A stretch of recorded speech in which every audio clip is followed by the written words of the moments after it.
বিসমিল্লাহির রহমানির রহিম। শুরু করছি আল্লাহর নামে। আসসালামু আলাইকুম আমার দিনী ভাই ও বোনেরা, আশা করি আপনারা সকলেই ভালো আছেন আল্লাহর রহমতে। আজকে শোনাতে যাচ্ছি কিয়ামতের বড় 10টি আলামত। কিয়ামতের বড় 10টি আলামত হলো: 1.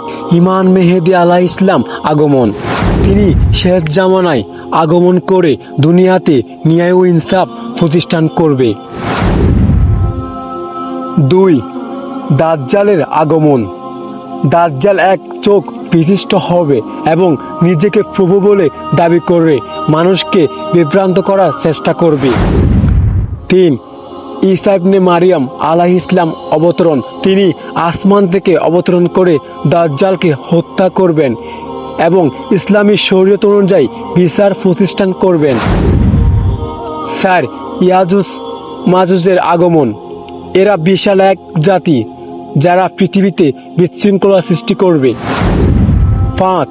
পূর্বাঞ্চলে বড় ধরনের ভূমিধ্বংস। 6.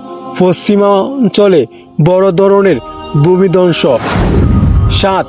আরব উপদ্বীপে বড় ধরনের ভূমিধ্বংস। 8.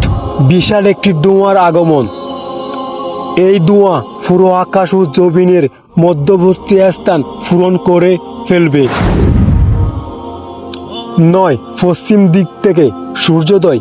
এটি তওবা কবুলের দরজা বন্ধ হয়ে যাওয়ার আলামত। 10. দাব্বাতুল আরদ, অর্থাৎ জমিন থেকে একটি অদ্ভুত জন্তু বহিঃপ্রকাশ। এটি মানুষের সাথে কথা বলবে। এই আলামতগুলো একের পর এক প্রকাশ পাওয়ার পরে মহা কিয়ামত সংঘটিত হবে।